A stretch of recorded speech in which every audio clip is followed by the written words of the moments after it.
his wife, Ashley, on their first child. Uh, blessing. So we want to shout out the woman and to her family and all our congratulations. Hope that after back. So today it's me and the Mastermind TP Square, and Yep. we're gonna be kicking around a question for the ladies. You know, from custom, from history, and from religious standpoint, man is called the head. And I guess, from a religious standpoint, I guess there's some kind of spiritual reason as to why men are given a distinction as being head. And, women have said they kind of want, at least some women have said, they kind of want a man who's going to come in and take charge of the situation. A lot of times they're tired of making decisions all alone. So the question for the ladies today is that still something women want? Or has that changed? And if that's not the case, what are the expectations for men in a relationship, or in, should I say, in modern relationships? For guys like myself and TP, we grew up in a time where gender roles were clearly defined. I'm not going to say they're always fair to the ladies.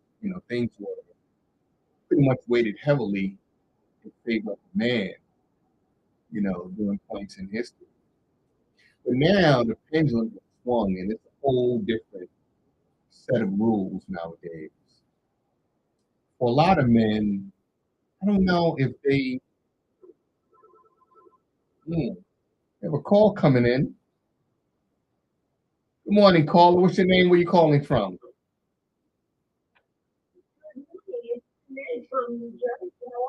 Hey, Renee from Jersey. How are you? Thank you for calling in. We are good. We are great. So, Renee, did you hear the question?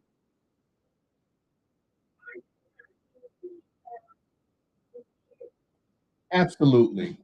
So the question is, historically and based on custom and even some religious, I guess, virtues, men are considered the head. And, women have said they want a man who's going to come in and take charge of things. So I guess the question for you is that something, is that still a thing?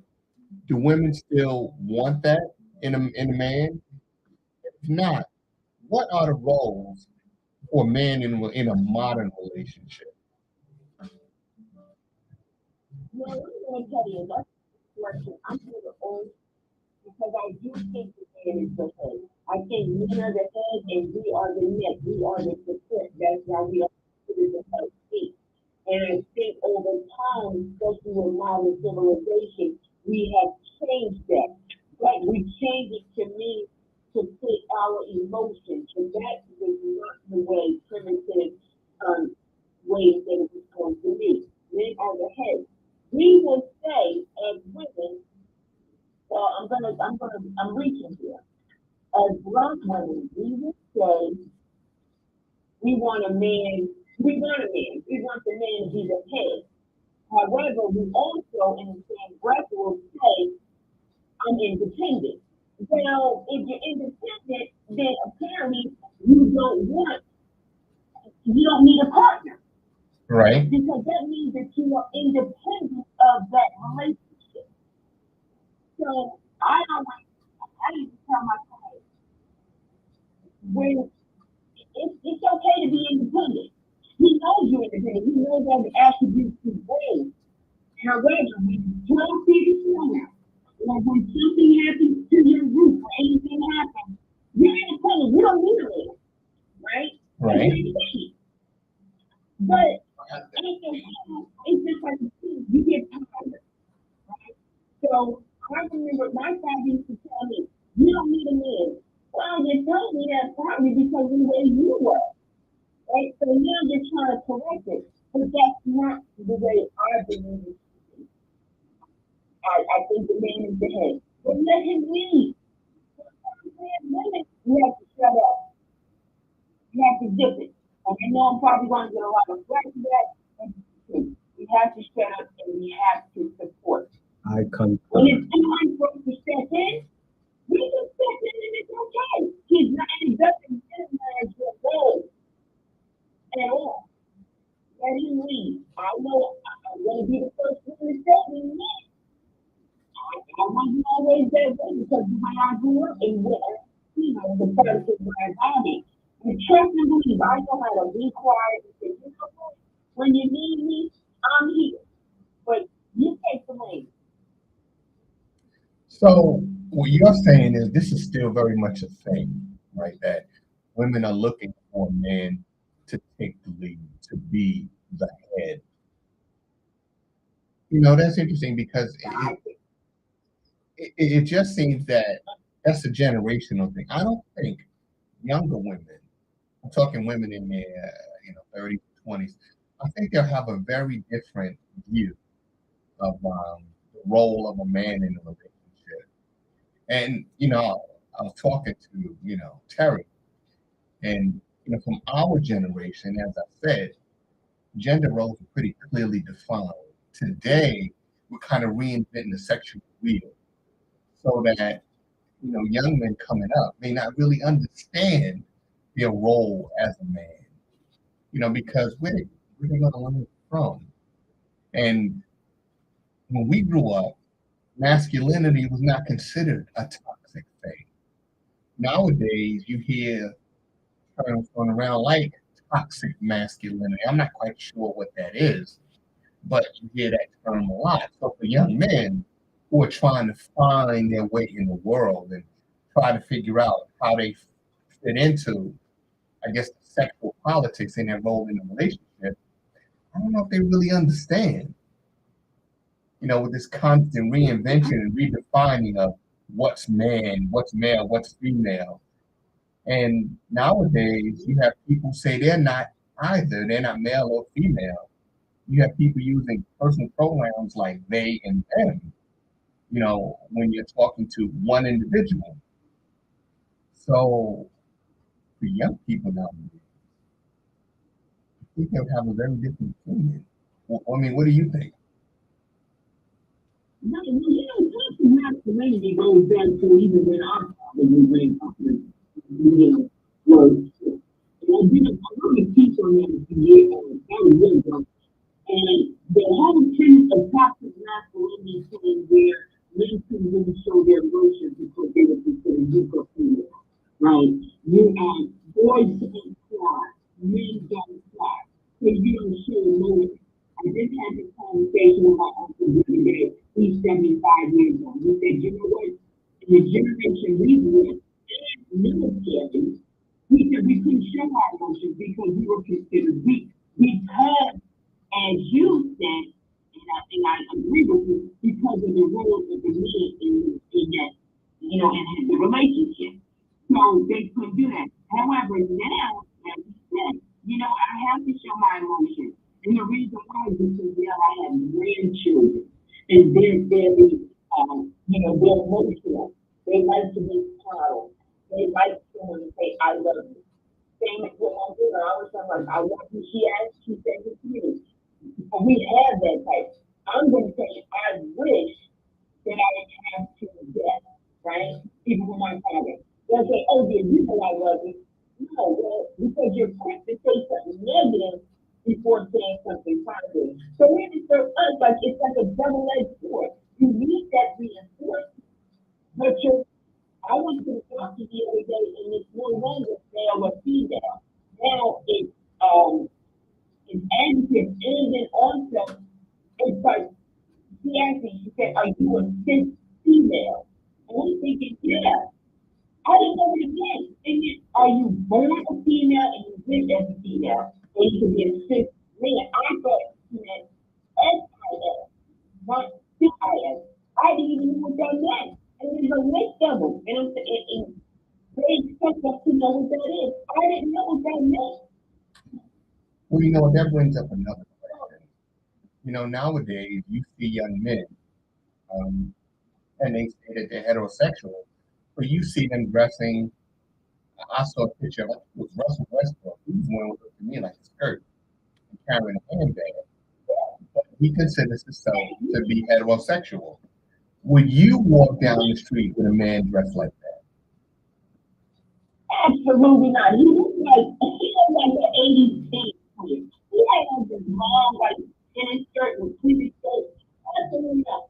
I always say this, and I'm going to go on the record and say, this Jeremy Williams, Bill Cosby, Jay Amos, you don't see masculine black men on TV anymore. You see wearing European cuts and your bodies are not designed for that. Apparently not because you were considered the strongest when coming from Africa, right? Mm-hmm. So even I right now when it's considered a fashion icon, the other day Steve Harvey said that he's been treated as a fashion icon. Hey, we know 15, 20 years ago you had on the wire too. Now since you get with Margie and you're wearing European.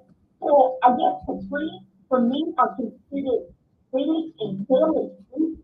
Are they the difference? If you look at any magazine or any you ask any tailor, is it supposed to be a half inch from your the heel? I mean that's what I thought. I mean my standard and his brothers and cousins are very particular when it comes to tailor. So again, we don't see anymore. John Legend, I was surprised. Hope, LeBron James, all shirt. At least call it a kilt. They didn't even call it that. So they let society emasculate them. And also, D Wade. I'm like D Wade, man. They're like a jock. So I like to be a little lighter, being what's going on. Well, I think D Wade. I think D Wade is in a completely different category. I'm not quite sure what happened to D Wade. I remember when he was out there with Miami winning championships. Um, I'm not quite sure we can even add him in this conversation because he's a whole different set of circumstances. But it seems as if you are somebody that is looking for a manly man. And, Yes, right. well, you know what? A lot of times, just talk of being a manly man would be considered toxic masculinity. And You know, Ron, you mhm. right, because I got a question for you. Because being a manly man in today's society, especially amongst people of color, has become very toxic, Mhm. right? They throw around, the new women's liberation era. They throw around all these different phrases. Renee, I want to ask you, can you define what is black girl magic? Because everybody's throwing that term You know out. what? What is black girl magic? I don't even know because I heard this a couple of years ago. It's like to me it became like a fact, right? It's almost like every so often you hear some crazy thing. I don't know what that girl magic is, but what I do know is when they start giving these words, these terms, I look at them like they're crazy. And and the reason why is because when they say black girl magic, to me that means that you are that you enter the business. You don't need to tell that. That means you're average. You pay bills, you have a career, you take care of your kids, you cook, you clean, whatever. That doesn't make me different. That's not black girl magic. That doesn't set me apart from the average black woman. There's nothing else we know about it. Okay, You know what I mean? So I like that.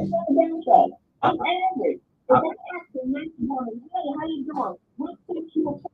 Well, you entrepreneur. We're all trying to keep our lights on. We're all, we're all working. We're all taking care of our kids, whatever. That doesn't make me magical. If you get out there and maybe you do something that adds to the pool of society, maybe like help the homeless and something like that, you have to say, you know what, you're a generous person. But that doesn't make you magical.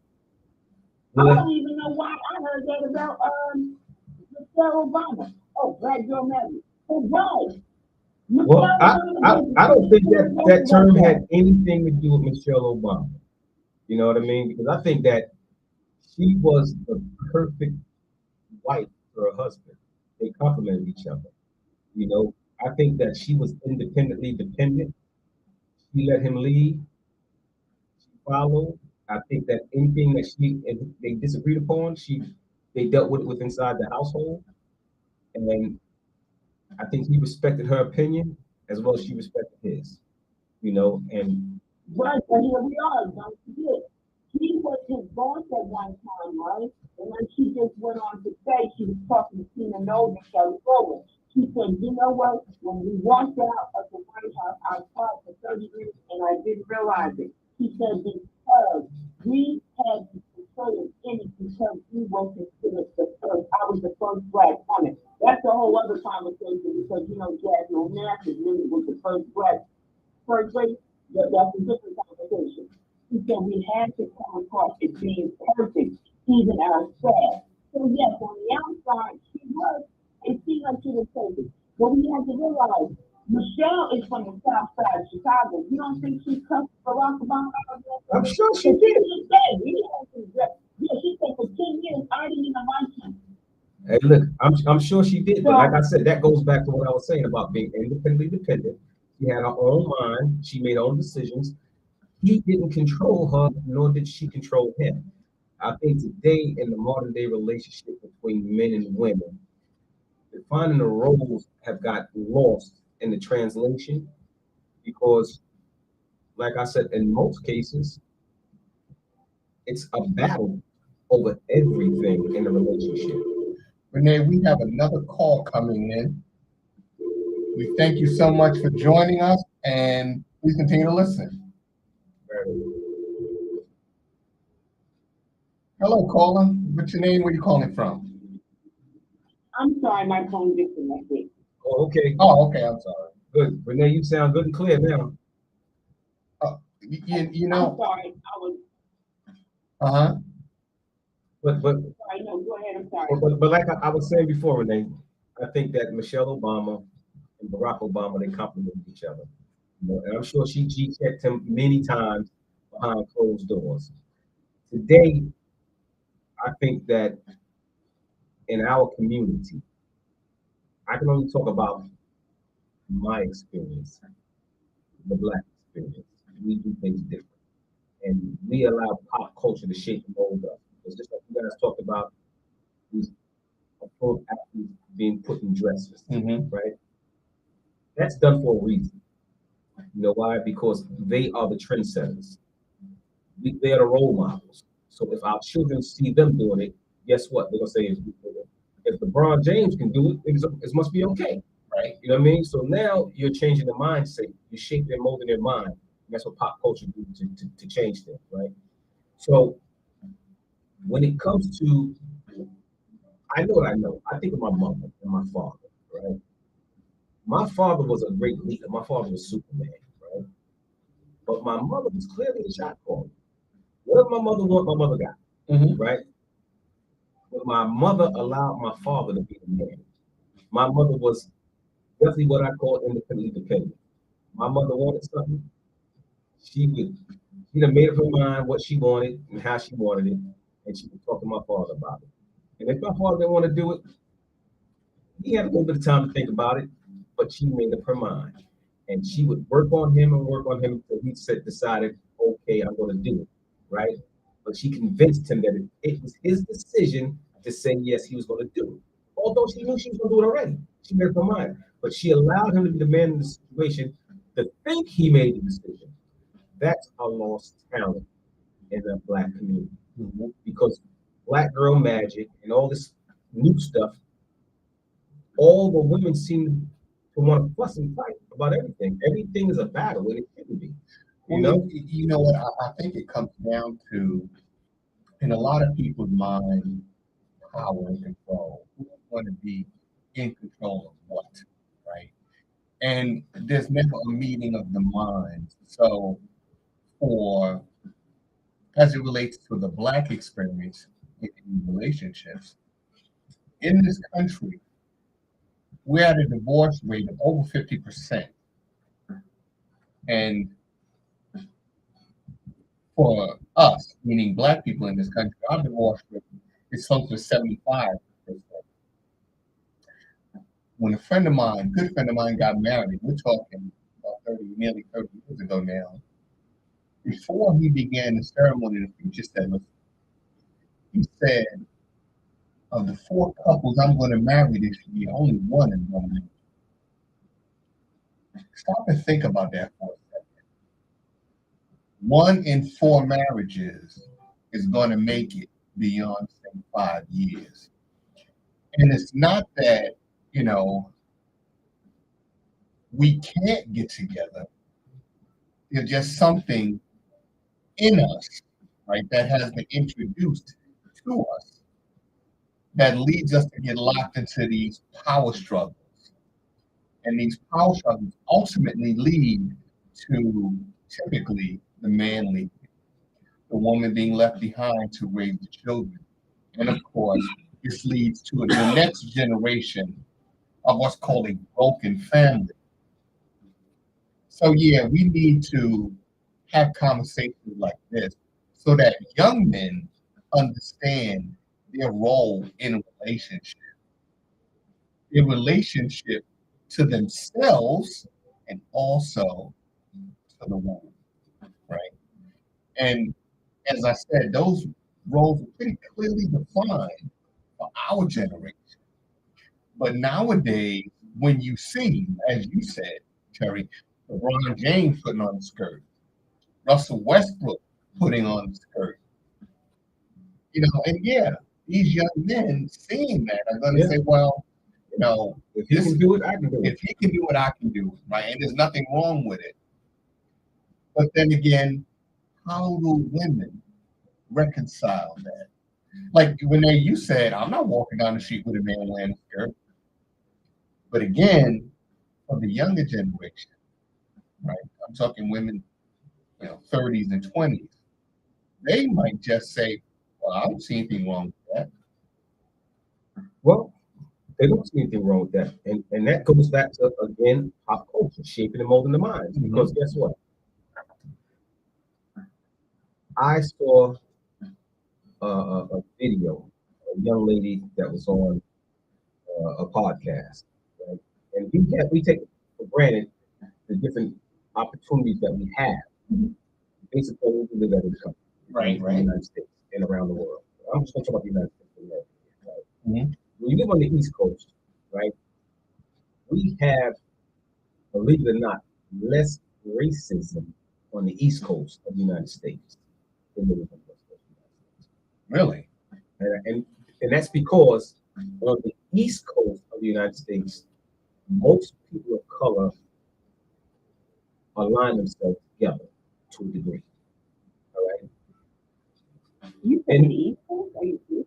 Yes, because what I'm saying to you is most Hispanics on the East Coast of the United States face the same levels of racism on the East Coast as the African American, as dark people, no matter what they are, right? And we tend to live together in the same communities. We coexist together. We have interracial marriages and biracial children of Latin people and African people, right? That's prevalent on the East Coast. So that makes our numbers go up, right? Now when you go into the West Coast, right, you have African people and Latin people from Central America, right? Okay. Not from the Caribbean, but from Central America, right? There is a racial divide between the people of color on the West Coast. But I'm just pointing it out so I can say the reason why I'm saying there's a difference in race, right? But we have opportunities here on the East Coast they don't have on the West Coast, right? Over here on the East Coast, you can get a job if you want a job. You know what I mean? You can do fast food. You can work at a car wash. You can do a supermarket. You can go to college, get a trade, finish high school. You can do whatever you want on the East Coast. But if you go to the West Coast, and I'm talking like California and Nevada, all those places like that, right? They have limited things because we are shut out socially and economically, right? And then the culture of the way we grow up together, because there's such a divide amongst the minorities there. Because if there's a supermarket in a certain part of town, well, the African American can't go work there because he ain't from that part of town, and his life will be in danger because the Hispanics don't coexist with the African Americans over there. So the African American can't go work in their community, and vice versa. You know what I mean? So, and if you grew up in the gang culture, right, Crips and Bloods and all this other crap, guess what? That's what you know. You're gonna figure out a way to eke out a living and existence through that culture. Now back to the video I saw. This was a young lady, very attractive, very beautiful, right? All she needed was to get out of the hood. All she needed to do was go to college, get a trade, go get a job. You don't have to stay stuck in that circumstance or that environment, right? But she was stuck because she didn't know anything else. And there was nobody else to tell her to help pull her out. And she didn't meet the right men. She was around the wrong men. She was in the wrong places. So she didn't meet a man who would make her a wife, right? And say, you know what, I want to take you out of this environment because I think you deserve better. And I think you're a great person. And you don't have to do this. You don't have to live this way. She became a stripper and a prostitute and sold her body on the streets. She said that's the only way they can make money, to pay their bills, to come up, because they had no options. You know what I mean? And I had to sit back and listen to her talk, you know, and then I started doing some research and comparing apples with apples, you know, and then with my experiences being on the West Coast, right? I know that's true. You know, I think that the opportunities pretty much, I would say the same, you know, having been on the West Coast, not living there, but, you know, going out to visit. I think that our conditions are pretty much the same. You talk about businesses, well, we don't have enough Black-owned businesses. And those that we do have, we don't get enough support from our community. And I think that is one of the big problems, that we don't support one another. And that lack of support, it also trickles into our relationships. I'm talking about men and women. I don't think that as men, we probably don't support our sisters enough. And now that the pendulum has swung, I don't think that our sisters are as supportive of us men as they have been in the past. I think that for a number of reasons, I think that women are just tired of the same old, whereas you have men who make promises and constantly break. And for that, I think all that kind of feeds into this whole power struggle that we've been talking about, because there's a lack, I would say a lack of trust there. The trust has been broken, and it's hard to regain broken trust. Well, you know, like they say, the house is divided, can't stand. And you're 100% right. A divided house cannot stand. And that's why in this country, in the Black community, we're looking at about a 75% divorce, because we have so many divided houses and they're not standing. And you see the result of that, because what happens is we have so many young men and young ladies like the one you just described who don't know any other way. They haven't been taught. See, you know, what's interesting is for us, we had parents, we didn't grow, we were raised.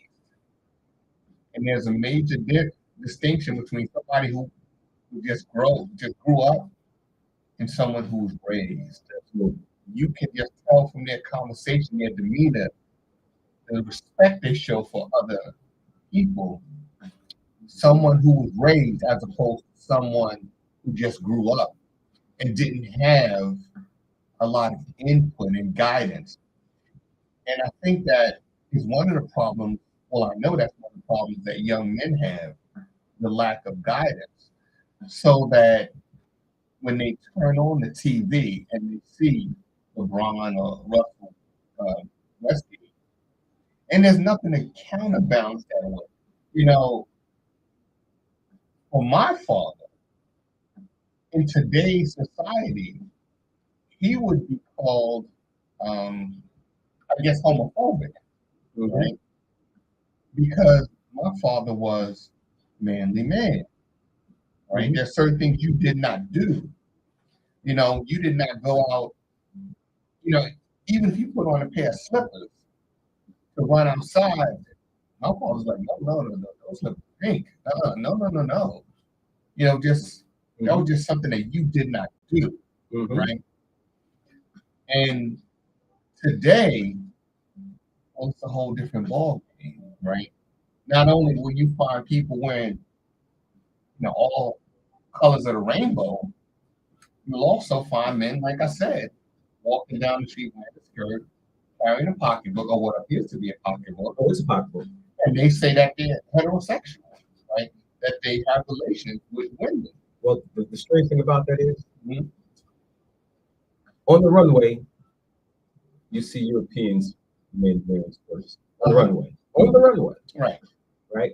I have never seen a European man wearing a skirt out in the world. I've only seen the marketing of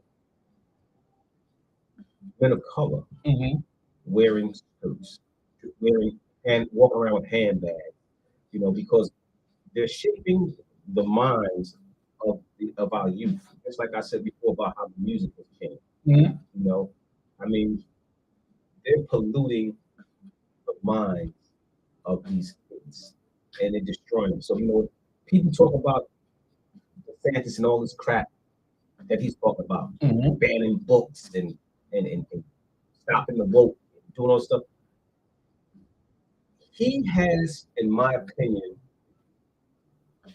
he's on to something, but he's using it the wrong way. You know what I mean? And the reason why I say that is, go after the people who are trying to attack us. All right? We can't be the problem on all fronts. You know what I mean? See, you want to go after the GTLBQ community, LGBTQ, yeah. Right. You want to go after them, their community, right?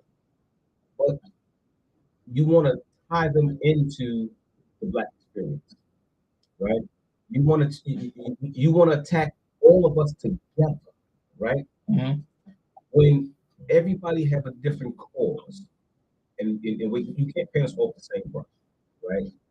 Their cause is their cause, right? And they have a right to, but you shouldn't go after them like you shouldn't go after us. You should try to erase our history, but at the same time, you want to erase our history, but you're not going after the people who are trying to convince the youth that it's okay to join these different groups and this lifestyle. Because if you go after the designers and the publicist companies and that's out here saying, dressing these men, these masculine men in dresses, well, go after them. Because they are shaping and molding the minds. You know what I mean? Go after the TV commercials that are promoting all this stuff. I think what not just DeSantis, but the Republican Party is doing is bringing in things like critical race theory under the heading of the woke movement, right? And there's clearly two separate issues, right? LGBTQ and the Black experience do not go hand in hand. Critical race theory is separate and apart from, say, transgenderism, right? Yeah. But the Republican Party has skillfully put all of that under the umbrella of woke. Yes. So that when people are making their decision on, do you agree with this, agree with that? Well, the answer to them is no, because it's all part of this woke movement, and this woke movement is a bad thing. Right. That's what we're being told by our legislators. That's what's being reinforced on Fox News and other media outlets.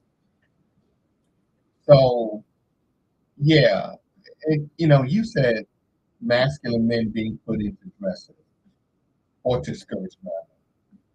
And I'm not talking about kilt. Kilt is a traditional, There's a difference between a skirt and kilt. exactly traditional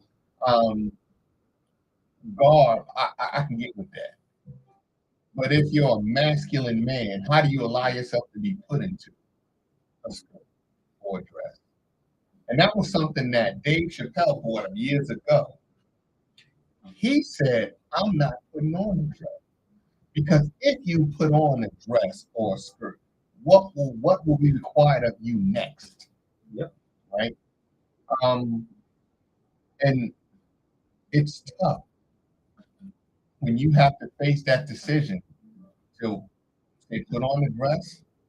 Somebody like Terry Crews, right? Mhm. Big burly masculine guy said he was sexually assaulted at a party. Wait a minute, Terry. You can lift a car engine. You always on TV flexing muscle. You let some little wimp sexually assault you, and you did nothing. Nothing. And now you on TV crying about it years later about how badly you feel about it. Do you think it would have been outside the norm to defend yourself against an assault, one of a sexual nature? Would that be considered toxic masculinity to say, hey man, don't put your hands on me? I'm sorry, I probably would have slapped the taste out of his mouth. I would need the bail money. Oh yeah. You know what I mean? Because everybody has, what's called personal space. And then when you invade that and touch someone in a sexual manner, you just sexually assaulted them and you have every right to defend yourself. You don't have to allow it to happen.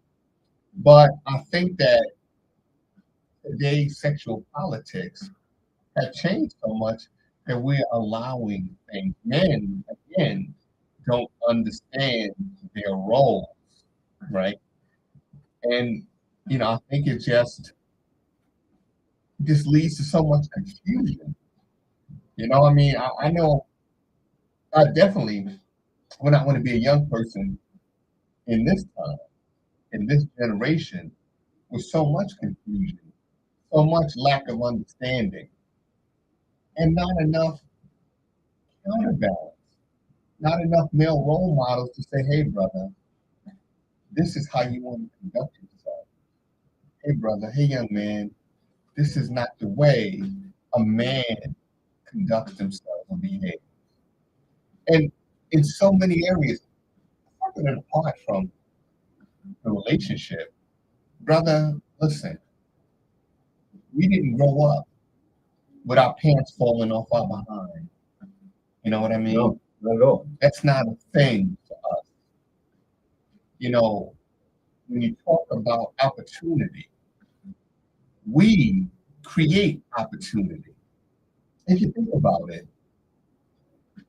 after nearly 300 years of being enslaved, Black people left the plantation and were able to build communities like the Black Wall Street in Tulsa, Oklahoma. Yes. And there were others around the country that were thriving communities where the money would circulate within that community, 5, 10 times before it left.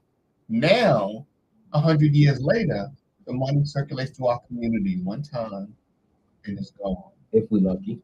If we're lucky. We don't have one of the worst things that happened to Black people was the end of segregation. And people say, well, you know what? Segregation had to end. I get that. But when it ended, what happened was we no longer wanted to shop with Mr. and Mrs. Jones. Now we can go down to Macy's. We can go to Nordstrom. We can go buy the designer clothes. So our community suffered. We no longer patronize Mr. Joe's candy store, the gas station. All of our businesses died. And we ran downtown. We all went downtown to shop now. So the money didn't circulate through our community. So our community suffered. And the same thing is happening today. You go into what's called a black neighborhood, it's just considered black people, and black people live there. We don't control the economics of that area. We don't own the neighborhood. We don't. We rent the neighborhood. We are renters, right? So for us, we don't have the same sort of community ties because we don't own it. You know, if you own something, you want to take care of it. You want to respect what you work so hard for. But if it's not yours and it belongs to somebody else and you're just a renter, you don't have the same degree or the same connection with something that's not yours. You know, I just want to say thank you to Renee for joining us this morning and staying on with us for so long. You know, I mean, Thank you, Renee. yeah, I mean that it's a difficult topic, right? And she kept it real. She absolutely did, and she said she's going to catch a lot of flack from someone. Absolutely. And, you know, because a lot of women, look, for black women in this time, they are the most educated class in this country. And I was watching the news. There's a news outlet called Agrio, Mm-hmm. and there's a sister on there, Ebony K. Williams. She is an attorney. She hosts the show on Agrio, Mm-hmm. and she said that I'm not, and I don't want to misquote her, but she said something along the extent of, I'm not getting involved with a bus driver. Well, I mean, my father was a bus driver. Bus drivers are respectable, you know, career. Hey, my brother's a bus driver. He makes a hell of a lot of money. Hey, it pays the bills, right? But she caught a lot of flack because people initially thought, well, hey, what's wrong with a bus driver? You just a gold nigga. But then she kind of raised some valid points like, listen, her mother was a bus driver. So she grew up with someone involved in mass transit, right? And her mother, I guess, provided a decent living for her. And I don't know if she had siblings or not, but she was able to graduate high school, go on to college, and become a lawyer. But I guess she figures in all of that effort, all of that time, all of that struggle, I've earned, I guess, the ability to be more selective in who I bring into my life. And I think that, I guess she thinks that someone who works for mass transit may not be able to provide the lifestyle she's accustomed to. So, I mean, TP, what do you think? Do you think that that's a negative thing? Or do you think sister just being honest? You know, you like what you like. You're entitled to your opinion, Mm-hmm. you know, but some things you have to keep to yourself, Mm-hmm. you know. And you probably made that comment about a bus driver because maybe wherever she grew up at, they didn't have an MTA. Well, they did. Her mother was a bus driver. Right. Yeah. But like I said, and it might not been like the MTA of New York City, you know, or Chicago. Mm-hmm. She may have been in, you know, small town USA. She might have been in Stroudsburg, Pennsylvania, driving the bus here. Mm-hmm. Do you think the bus driver here make the money as an MTA bus driver in New York City? Absolutely not. So that she may have formed that opinion about the the bus driver based upon where she grew up and what the bus driver made where she grew up at. Mm-hmm. You know, here in New York City, you know, we got bus drivers making 6 figures. You know what I mean? Yeah. You know, so you know, you got a transit worker pushing the train. You know, they making $2 grand a year. I see the reports every year. They come out all these people that made all this extra money. Mm-hmm. Their base salary was $80,000 or $75,000, and they made 150, or they made 200,000. Never going home, all that overtime, right? soaking it up. So right. But, so based on that, I see the bus transportation system we have here. Mm-hmm. They're not making that kind of money. No, These are not. This is a part-time job, probably with very little benefits. You know what I mean? So if she grew up in that environment and that's all she had to engage against, maybe that's why she said that. Mm-hmm. So I was insulted by it, but I had to sit back and think about it because we take so much stuff for granted living on the East Coast, close to metropolis. Mm-hmm. You know what I mean? Because if you look at the median income across America, right? Over here, we are making, you know, the average person on the East Coast can make $100,000 without betting an eye.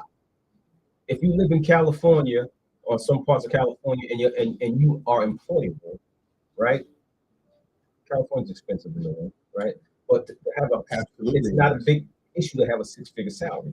Now you come to Middle America, right? Let's put it this way: the real Trump country, right? Them people are barely living above poverty level. You know what I mean? If they're making 30 grand a year, you know, or if they got a household that's making $40,000 a year, they're doing great. Yeah. You know what I mean? So it's a difference. So if you live in one of those towns that states and towns where the median income is $29,000 to $35,000 a year, and you're a bus driver, how much can you really do with that? Right. You're not going to stay in a Trump hotel, right? No, you're not. You're not even going to Disney. Probably not. You know, you ain't going to Hershey either. So Disney's the happiest place on earth, and Hershey's the sweetest place on earth. Right. And you ain't got enough money to go to either one. Right. Well, yeah. You lucky you get the Motel 6, and we're gonna leave the light on for you. Right. You know? Well, I'll tell you. In her case, I'm talking about Ebony. So I know a lot of times people are told, and I'm talking more so women. Women are told, hey, maybe you need to reevaluate or lower your standards. Right? You know, yeah, I think that is that something we should be telling women that maybe you should reevaluate your standards, lower your standards. Because you know, we talked about it. They have to because realistic expectations. Stop watching what you see on television, pop culture. You know, guess what? What you see ain't what you get, and it's all a big illusion. Mm-hmm. You know what I mean? Because guess what? Ron, I got on an outfit today, right? I got a Levi suit on, denim suit on, right? Came off the rack at the crossing up there, right? And this thing probably, and it was on sale, right? And I got a red tag discount, right? Mm-hmm. I probably paid about $60 for this entire suit, right? The shirt I'm wearing, I got it at Walmart, mm-hmm. right? But I saw the same shirt with a designer name on it. I'm not going to mention the name. Same shirt, just without that label on it. Mm-hmm. This shirt was $9.99 at Walmart, right? Right. That shirt at the Crossings was $79. right. And it's the exact same shirt. Right. So I said, I want that look. I got that look for $70. Right. You know what I mean? Mhm. So you got to make it work for you, Absolutely. and you have to have realistic expectations. So I got that look for less, Right. So guess what?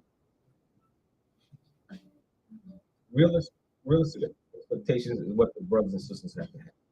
You know what I mean? The ladies, when it comes to a man, you have to know the definition of a man. You know what I mean? Because it's not what you see is what you get. You see Because it goes back to things too. Like Ron, people will go out and buy stuff based upon what they see other people have. Right. You can't afford it. So, Right. But you talked about the definition of a man. See, that's a tough one nowadays. In this generation, where you have more than a dozen so-called gender expressions, it's difficult to define the role of not just man, but what is man, what is woman nowadays. We're rewriting the script nowadays, right? So it's difficult. But you know what? It was a good conversation. yes, well, And again, I want to thank Renee for taking time out of her day. I know she's got a busy day planned. She's doing a Juneteenth thing. And I would be remiss if I did not mention that today, right. 1:30, TP and I will be out Courthouse Square celebrating Juneteenth. That's right. With none other than, Kwanzaa Mama. That's right. Who is basically the driving force behind Juneteenth in this area. Becoming a holiday. And it becoming a state law. That's right. Kwanzaa Mama has been pushing for years. So we need to give it up to Cleo Jarvis, Kwanzaa Mama. That's right. And we hope to see you out there. 1:30, Courthouse Square, come out and celebrate those ancestors who struggled so that we can gather in their remembrance. So I thank you for listening, and hope you enjoy your day, and we hope to see you in Courthouse.